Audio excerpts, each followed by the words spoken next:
Bismillahirrahmanirrahim. Assalatu wassalamu ala asyrafil anbiya wal mursalin wa ala alihi wa sahbihi ajma'in wa ba'd. Assalamualaikum warahmatullahi wabarakatuh.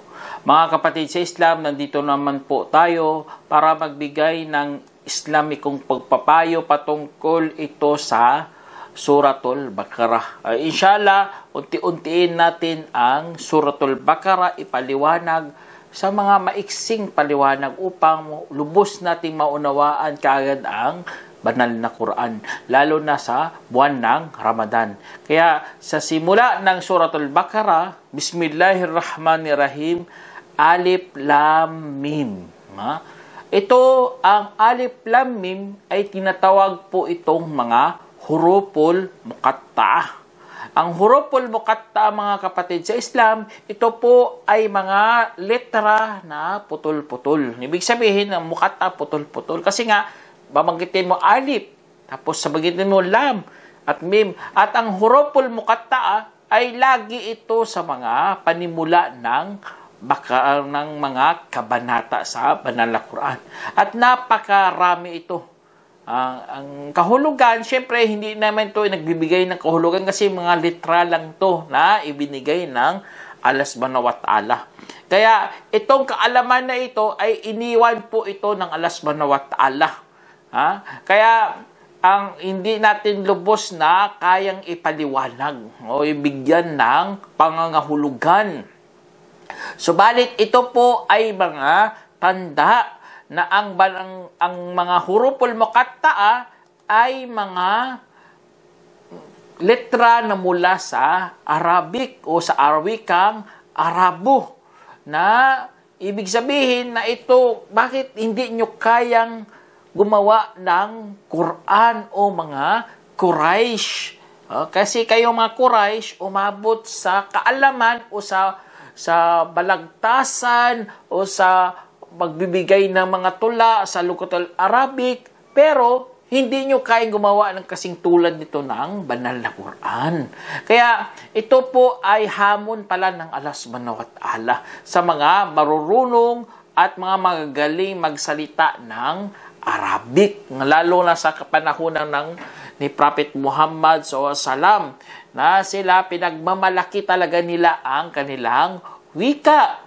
Bagkus, bawat isa nagpag-usap sila gamit ang mga tula. Ganon sila kagaling sa kanilang wika. Mga galing. Kaya ang Quran dumating na mayroong mga huruful muqatta'ah.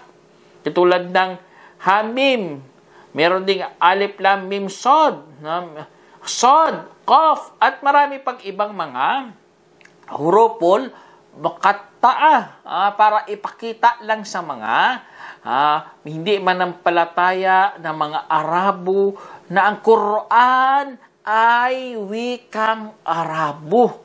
Kung kaya nyo gawin, kasi hamon to ng Allah subhanahu wa ta'ala, kung kaya nyo, gumawa kayo ng ganitong talata, ganitong mga Quran. Hanggang ngayon, mga kapatid sa Islam, hamon po yan ng Allah subhanahu wa ta'ala. At ang dami-daming ng mga Arabo, na mga hindi Muslim. Ngunit hanggang ngayon, hindi sila makatayo sa hamon na ito. Allahu Akbar. Kaya ang Allah subhanahu wa ta'ala naghamon sa mga time ni Prophet Salam, gumawa kayo ng 10 kabanata ng Quran. Hindi nila kaya. Sabi ng Allah, gumawa na lang kayo ng 1 kabanata. Hindi pa rin nila kaya. Sabi, gumawa na lang ng 1 talata. Hindi pa rin nila kaya. Kaya ito ang hamon ng Allah subhanahu wa ta'ala kasi napakaganda po ng Arabic na Quran. Kung marunong lang kayo magbasa, marunong lang kayo nakaunawa, tsak, mapapamangha ka po sa Quran. Kaya ang hamon ng Allah subhanahu wa ta'ala ay patuloy. Kaya isa sa mga nagbigay sila na ito, mga literal na ito, ang Alif Lam Mim, ang Mim, ang Sod, ay mga Arabic to. O bakit hindi nyo kayang gawin? Tapos ang yung Allah subhanahu wa ta'ala, ang kasunod sa sinabi ng Allah subhanahu wa ta'ala ay dalikal kitabu la rayba fi, hudal lil muttaqin. Ibig sabihin ng sinabi ng Allah subhanahu wa ta'ala, mga kapatid sa Islam, itong aklat na ito ay walang pag-aalinlangan na gabay sa mga matakutin. Tingnan nyo, itong aklat, ang Quran, mga kapatid sa Islam, ay inangkin mismo ng Allah subhanahu wa ta'ala. Kasi sabi niya, yung aklat ay walang pag-aalinlangan. Kaya ito po ay talaga. Saan ka makakita ng ganitong aklat?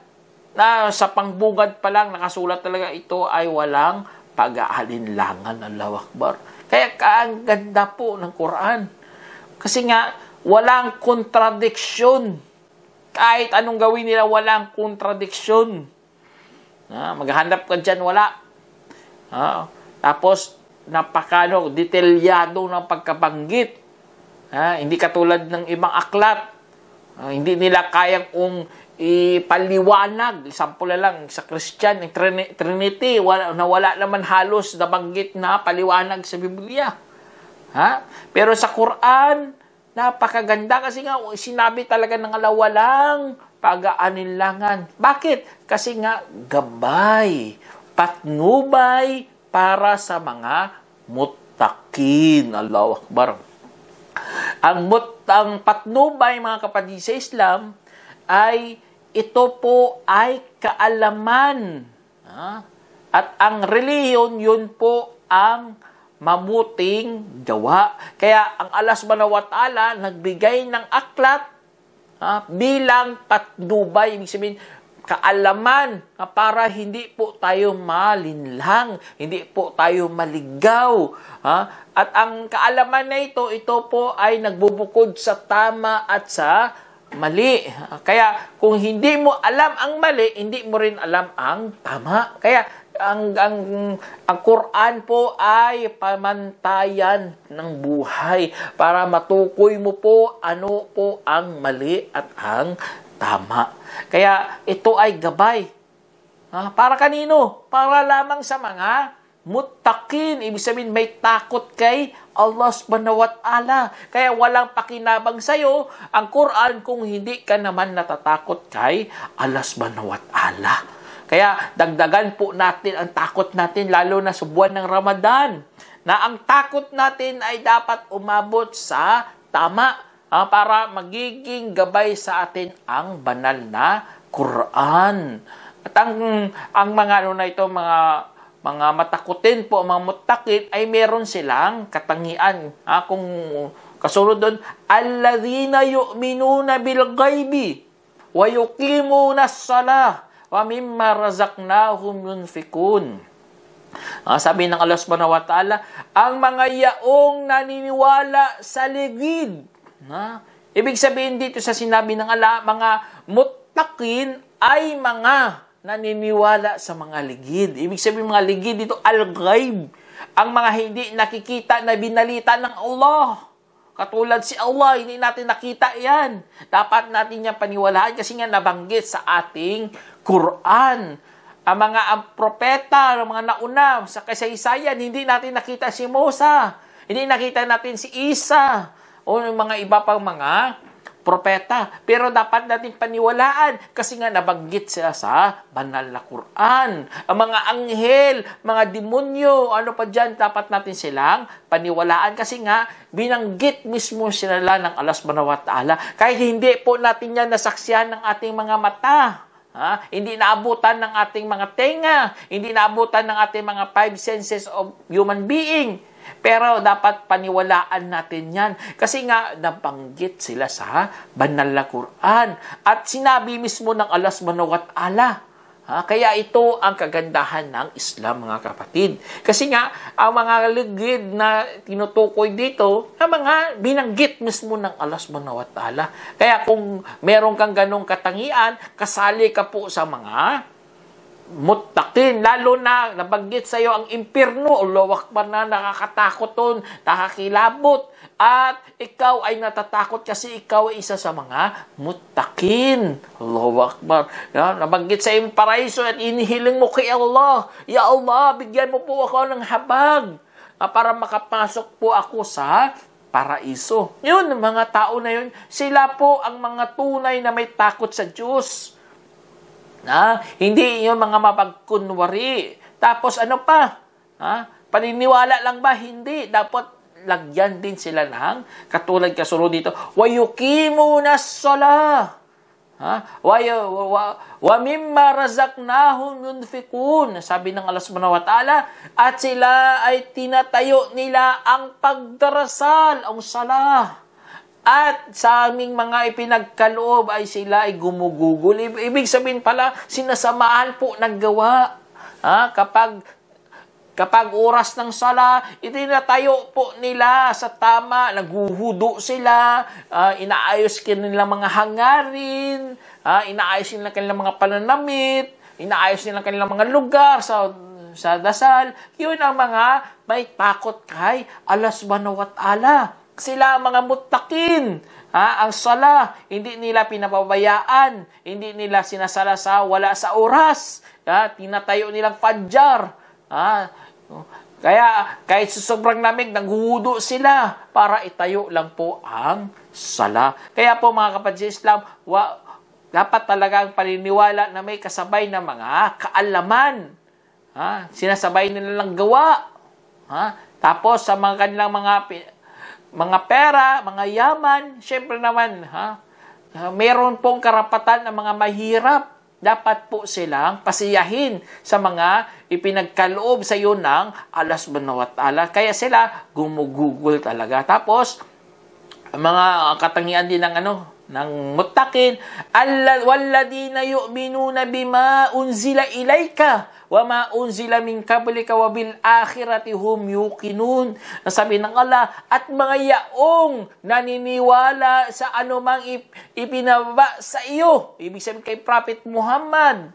Naniniwala sila kay Prophet Muhammad sa mga batas na ipinahayag ng Prophet Muhammad SAW at sa mga nauna. Bago sa kanya, may mga Torah, ang Injil, o ano pang mga kasulatan na ibinaba ng Allah subhanahu wa ta'ala. Bago sa kanya, sila po ay naniniwala doon. At sa kabilang buhay, sila po ay nakakatiyak. Allahu Akbar. Kaya lahat na ito binanggit ng Allah, sila naniniwala sa ligid, sila tinatayo nila pagdarasal, ginugugol nila pinagkaloob ng Allah, naniniwala sila kay Prophet Muhammad, naniniwala sila sa mga nauna, at nakakatiyak sila sa kabilang buhay. Ang anim na mga katangian nito ay sinabi ng Allah, ulaika ala hudam min rabbihim wa ulaika humul muflihun. Allahu Akbar. Sila ay yaong nasa patnubay mula sa kanilang Panginoon at sila ay magtatagumpay. Ganun po mga kapatid. Ganun na ganun ang mga matakutin. Yun po ang pangako ng Allah subhanahu wa ta'ala. Sila po ay mga nagabayan. Ang gabay na ito mula kay Allah subhanahu wa ta'ala. Allahu Akbar. At sila po ay magtatagumpay. Magtatagumpay sila sa araw ng paghukom. Maliligtas sila sa impyerno at papasokin sila sa paraiso. Kaya ganun ang katagumpay mga kapatid. Yun ang tunay na tagumpay. Matagumpay ka dito sa mundo at sa kabilang buhay. Hindi lamang dito sa mundo. Bagkus dapat sabay din ang kabilang buhay. Kaya po, magbasa po tayo ng Quran kasi ang napakaganda ng mga paliwanag. Inshallah, sa sunod na naman, dagdagan po natin ang Suratul Baqarah. Dito na lang po. Sana meron kayong natutunang aral. Assalamualaikum warahmatullahi wabarakatuh.